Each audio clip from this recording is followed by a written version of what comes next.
Hello and welcome to today's daily news, where I cover all the biggest stories affecting your wallet, life, and money. You watch this channel each day because I keep you in the loop on what's really going on in Washington, D.C. with President Biden and the U.S. economy. If you're a subscribed member of my community, then welcome back. And if not, consider subscribing right now. It's totally free. Okay, President Biden has remained totally silent as the national average gas price nears $5 per gallon. I reported recently that I believe he is using this opportunity to force Americans over to clean energy based on his recent comments where he stated, when it comes to the gas prices, we're going through an incredible transition. We'll be stronger and the world will be stronger and less reliant on fossil fuels when this is over. So he's basically saying, listen, we're not going back to fossil fuels. Our focus is on green energy going forward, and you're just going to have to deal with the damage as I push the country forward. It seems that rich politicians think that every American should sacrifice their savings and their sanity in the name of going green. Late night host Stephen Gardner, who has a net worth of $75 million, recently said, today's average gas price in America hit an all-time record. Okay, that stings, but a clean conscience is worth a buck or two. I think everyone would agree these gas prices would be easy to swallow if they were worth $75 million. So thanks for the advice, Stephen Gardner, but you have no idea what it's like to be me. The Treasury Secretary, Janet Yellen, who recently blamed the Biden administration over inflation, is now giving her take on gas prices. Janet Yellen stated that given the global nature of the markets, it's virtually impossible for us to insulate ourselves from shocks like the ones that are occurring in Russia that move global oil prices. While she is correct in saying this, does this mean there is nothing Biden could do to lower prices? Why is Biden okay with sourcing oil from other parts of the world, but not sourcing more oil here at home? This is the hypocrisy of Washington, D.C. On the one hand, Biden loves green energy and hates fossil fuels. But on the other hand, he would just love for the crowned prince of Saudi Arabia to pump more oil to give to the United States. Republican Senator John Kennedy said that gas prices are so high, it would be cheaper to buy cocaine and just run everywhere. Now, whether you like Senator Kennedy or not, he's from the South and he has very funny analogies if you've ever listened to him. Okay, now here's why it's important to produce our own energy. Not only is it a national security risk, but when you produce your own, you can sell it on the global market, or you can keep it at home and make it cheaper for citizens while making about the same amount of money. For example, in Saudi Arabia, they're paying $2.35 a gallon while we're paying about $5. So how are they able to do this? It's because they produce more oil at home. Russia, who is supposedly to blame for your high gas prices, while we're paying $5 a gallon, they're paying $2.10 a gallon. Again, how are they doing this? Because they're producing enough oil at home, right? They're taking into account Russia first, Saudi Arabia first. Do what's best for your own citizens first, and then they share or sell the surplus to the global market. The World Bank announced yesterday that many countries are going to have a hard time not entering a recession, and there will likely be stagflation like we haven't seen since the 1970s under former President Jimmy Carter. Speaking of Carter, the White House says they are terrified President Biden will be seen as the next Jimmy Carter. Well, I have news for you.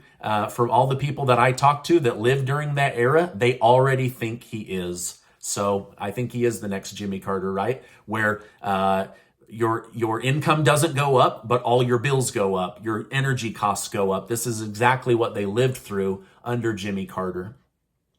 However, I have some good news. According to Gap, Target, and Walmart, they are collectively sitting on $45 billion worth of inventory, and they need to get it moving fast. They say they will be lowering prices and offering discounts to get product moving. So we could see the price of goods come down in the near future. However, that doesn't mean that they will stay down, as we're still collectively dealing with a huge bottleneck. We're also dealing with supply chain issues and shortages, with China locking down 25 million workers over in Shanghai. So this is good news, but they're still predicting food shortages. Consumer spending data shows Americans are still spending money. However, they're just spending it differently.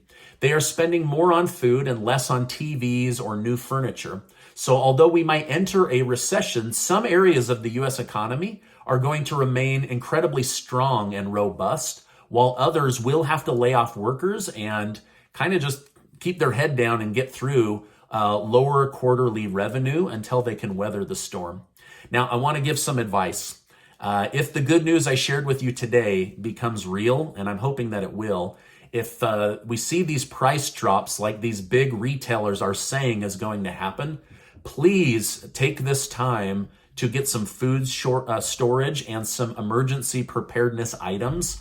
I don't think the Twilight Zone timeline we're all being forced to live through is done messing with us. So it's better to be prepared than unprepared. So if this good news happens and those prices come down, I believe this could be the calm before the storm. So use those lower prices to get yourself and your family and your pantry prepared. Okay. All right. Now, it's been discovered that at least 10% of all Twitter accounts are totally fake. Twitter continues to block Elon Musk and investors from knowing the real number. Musk says he wants out or a discount. This is not what he signed up for.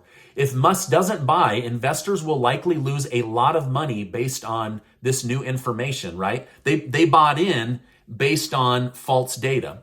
Also, the Attorney General of Texas is now suing Twitter for falsifying their platform numbers. This could have a massive blow to Musk as the new owner, or Twitter if he doesn't buy it, because Twitter has essentially brought in hundreds of billions of dollars in marketing and ad revenue based on fake data. So all these people that have been advertising on there, they were sold advertising and eyeballs based on fake data, right? It would be like me faking views here on YouTube in order to get my sponsors, right? That's exactly what Twitter's been doing, according to this new report. The January 6th hearing is just one day away. Members of the committee are confident that this never before seen or heard evidence will have negative blowback on Donald Trump. However, GOP pollster Robert Blizzard has a different take. He says, voters are not paying attention to this stuff in the least. They are focused on gasoline prices. They are focused on cost of living. They're focused on supply chain problems. They're focused on a myriad of other issues. And this is the process. This is the politics as usual.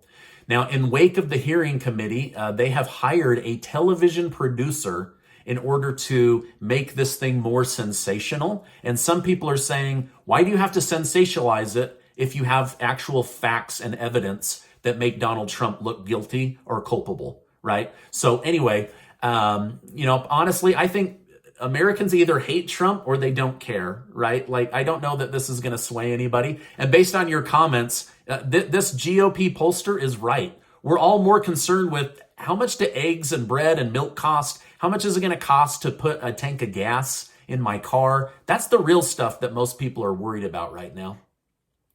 A new report was released that shows that in April, consumer credit rose $38.1 billion opposed to $35 billion. This means that any excess savings accumulated in the U.S. middle class is long gone. This means that people are turning to credit cards in order to make the monthly bills. This is a major red flag that everybody should be worried about, because this is the kind of thing that you see if a country ends up in a recession. Now, as someone who has helped people build wealth for 15 plus years, if you can, please avoid getting into credit card debt, and absolutely avoid title loans, payday loans, etc. Those are designed to trap you so that you're basically in debt for years on small amounts of money. So avoid those like the plague. Credit card debt would be better to title loan debt, and no debt would be best. But I know people are struggling. But anyway, I can't do these reports and then not give you financial advice, because this is what I do when I'm not on YouTube. Okay, following the results of the primary in California, President Biden said, "I think voters sent a clear message last night. Both political parties have to step up and do more about crime and gun violence." To Biden's credit, he wants to hire more police officers to combat rising crime, contrary to many of the progressive Democrats in his party that are calling to defund the police. Biden doesn't seem to agree with them.